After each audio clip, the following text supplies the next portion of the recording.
Hi friends, this is சும்மா. இன்றைக்கி நம்ம சேனலில் நம்ம துள்ளுமத வேல்கை கணையாளே அப்படிங்கிற திருப்பங்களுடைய தொடர்ச்சி தான் பார்க்க போகிறோம். ஸோ வாங்க ஃப்ரெண்ட்ஸ், லேட் பண்ணாமல் டைரெக்டாக நம்ம டாப்பிக்குள்ளே போயிடலாம். இன்றைக்கி நம்ம கண்டினியூ பண்ண போகிற ஸ்டார்டிங் லைன் என்ன அப்படின்னா, தெள்ளு தமிழ் பாட தெளிவோனே அப்படிங்கிற இந்த வரியோட தான் இந்த திருப்பூர் வந்து தொடர்ச்சி பார்க்க போகிறோம். ஸோ வாங்க வரிகளுக்கு உண்டான அர்த்தத்தை பார்க்கலாம்.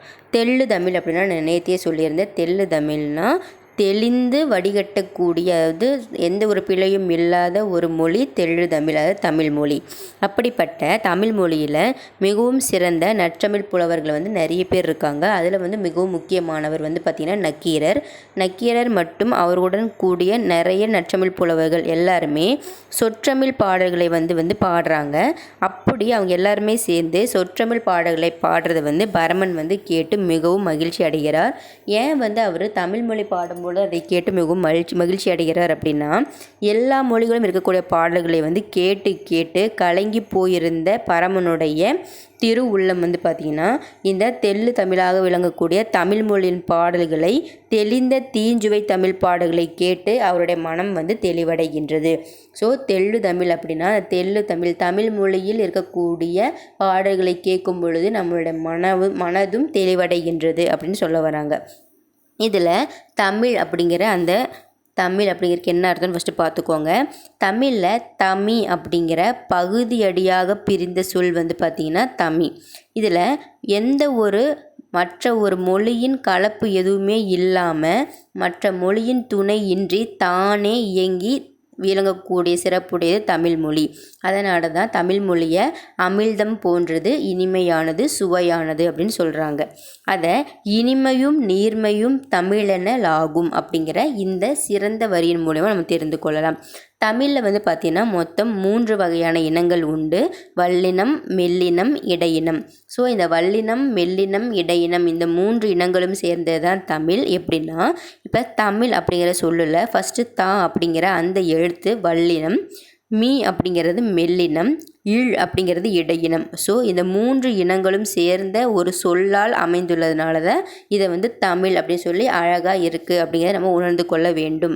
ஸோ இதுதான் தெள்ளு தமிழ் பாட தெளிவோனே. ஸோ தெளிந்து வடிகட்டி இருக்கக்கூடிய தமிழ் மொழியின் பாடல்களை கேட்டு நாம் தெளிந்து கொள்ள வேண்டும் அப்படின்னு சொல்கிறது தான் இந்த வரிக்கு உண்டான அர்த்தம். அடுத்தது செய்ய குமரேச அப்படிங்கிற வரி இருக்குது. அது என்ன செய்ய குமரேச? ஃபஸ்ட்டு செய்ய அப்படிங்கிறதுக்கு என்ன அர்த்தம் அப்படின்னா செம்மை பண்புன்னு அர்த்தம். ஸோ செம்மை பண்புன்னு என்ன? மிகவும் கனிந்த பண்பு, கருணை பண்பு அப்படின்னு நிறைய சொல்லலாம். அதனால தான் முருக கடவுளுக்கு சேயோன் அப்படிங்கிற நிறைய விதமான திருநாமங்கள் வந்து இருக்கின்றன. சேயோன் ஏன் சொல்கிறோம் அப்படின்னா அவர் செம்மை பண்பு உடையவர். அதனால தான் அந்த திருநாமங்கள் அவருக்கு இருக்குது. சேயோன் மேய மைவரை உலகு அப்படின்னு சொல்லி தொல்காப்பியர் வந்து சொல்லியிருப்பார். இந்த சேயோன் மேய மைவரை உலகு அப்படிங்கிற இந்த வரிக்கு என்ன அர்த்தம் அப்படின்னா, உயிர்களுக்கு செந்தன்மை நல்கக்கூடிய கருணை கடவுள் முருகப்பெருமான் அப்படிங்கிறது தான் இந்த சேயோன் மேய மைவரை உலகு. ஸோ செம்மையான பண்பை இருக்கக்கூடிய அன்பை வந்து உயிர்களுக்கு கருணையாக வழங்கக்கூடியவர் முருகப்பெருமான். வள்ளுவர் வந்து பார்த்திங்கன்னா ஒரு சில வரிகள் மூலிமா நமக்கு முருகப்பெருமான் யார் அப்படின்னு சொல்லி உணர்த்தியிருக்காரு. வள்ளுவர் என்ன சொல்கிறாரு அப்படின்னா செம்பொருள் அப்படின்னு சொல்கிறாரு. செம்பொருள் அப்படின்னா செம்மை பண்புடைய பரம்பொருள் அப்படின்னு அர்த்தம். ஸோ அந்த பரம்பொருள் ஒன்று தான் அரு சமயத்தவருக்கும் பொது தெய்வமாக இருந்து கருணையை அளிக்கக்கூடியவர் முருகக்கடவுள். ஸோ முருகப்பெருமான் வந்து இந்த சமயம் அப்படிலாம் இல்லை, அரு சமயத்திற்கும் பொதுவாக நின்று கருணையை வழங்கக்கூடியவர் அப்படின்னு சொல்கிறாங்க. அதனால தான் செம்பொருள் சொல்கிறாங்க, செய்ய குமரேச அப்படின்னு சொல்கிறாங்க. செய்யனா செம்மை பண்பு. ஸோ செம்மை பண்பை உடையவர், அந்த செம்மை பண்பை மற்றவர்களுக்கும் அளிக்கக்கூடியவர் அப்படின்னு அர்த்தம். அடுத்தது திரளோனே அப்படிங்கிற இந்த வரி இருக்குது. திரளோனே அப்படின்னா அடியவர்களது வல்வினைகளை அகற்றுவதில் வலிமை உள்ளவர் முருகப்பெருமான். இதில் திரளோனே அப்படின்னா திரள் அப்படின்னா வலிமை அப்படின்னு அர்த்தம்.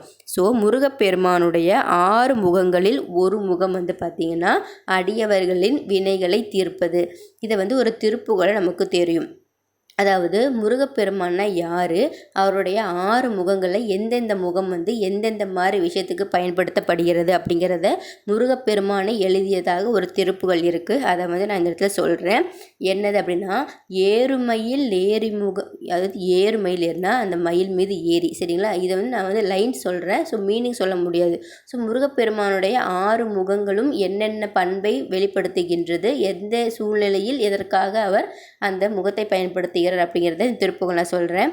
ஏறுமயில் ஏறி விளையாடும் முகம் ஒன்றே, ஈசருடன் ஞான மொழி பேசும் முகம் ஒன்றே, கூறுமடி யார்கள் வினை தீர்க்கும் முகம் ஒன்றே, குன்றுருவ வேல் தாங்கி நின்ற முகம் ஒன்றே, மாறுபடு சூரரை வதைத்த முகம் ஒன்றே, வள்ளியை மனம் புரிய வந்த முகம் ஒன்றே, ஆறுமுகம் ஆன பொருள் நீயருளல் வேண்டும், ஆதி அருணாச்சலம் அமர்ந்த பெருமாளே.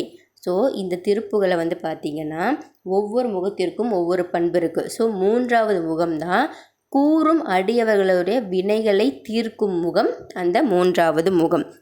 அதை தான் திரளோனை அப்படின்னா, அவருடைய 6 முகங்களில் 3வது முகமாக இருக்கக்கூடிய ஒரு முகம் அடியவர்களுடைய வினைகளை தீர்ப்பது. அதுதான் கூறுமடி யார்கள் வினை தீர்க்கும் முகம் ஒன்றே அப்படிங்கிறாங்க.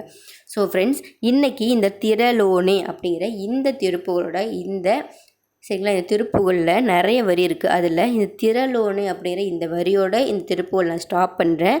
நாளைக்கு இதோட ரிமைனிங் கண்டினியூ ப்ளஸ் கருத்துரை வந்து பார்க்கலாம். ஸோ ஃப்ரெண்ட்ஸ், இந்த பூ சொல்கிறதா என்னோடய சேனலில் போகிற என்னோடய வீடியோஸ் எல்லாமே உங்களுக்கு பிடிச்சிருந்துச்சுன்னா மட்டும் சப்ஸ்கிரைப் பண்ணுங்கள். இது கருத்துள்ளது, உங்களுக்கு மிகவும் புரிகின்றது அப்படின்னா மறக்காமல் எல்லாத்துக்கும் ஷேர் பண்ணுங்கள், லைக் பண்ணுங்கள். எந்த அளவுக்கு நீங்கள் இந்த வீடியோவை லைக் பண்ணுறீங்களோ அந்த அளவுக்கு தான் வந்து பார்த்திங்கன்னா நல்ல யூஸ்ஃபுல்லாக இருக்கக்கூடிய திருப்புகள் விளக்க ஒரு இருக்கக்கூடிய ஆடியோ எல்லாமே நிறைய பேருக்கு ரீச் ஆகும். அதனால தான் லைக் பட்டனை மறக்காமல் ப்ரெஸ் பண்ணுங்கன்னு சொல்கிறது. ஆல் போட்டிங்கன்னா தான் நீங்கள் எதாவது கமெண்ட் பண்ணிங்கனாலும் உங்கள் கமெண்ட் எனக்கு வரும், நான் எதாவது ரிப்ளை பண்ணால் அது உங்களுக்கு நோட்டிஃபிகேஷனில் வரும். ஸோ மறக்காமல் லைக் பண்ணுங்கள், ஆல் அப்படிங்கிற அந்த பெல்லை ப்ரெஸ் பண்ணுங்கள். எல்லாத்துக்கும் யூஸ்ஃபுல்லாக இருக்குன்னு நினச்சிங்கன்னா இந்த வீடியோவை ஷேர் பண்ணுங்கள். நாளைக்கு இதோட கண்டினியூ பார்க்கலாம் friends. Bye bye. Thank you all my subscribers and viewers.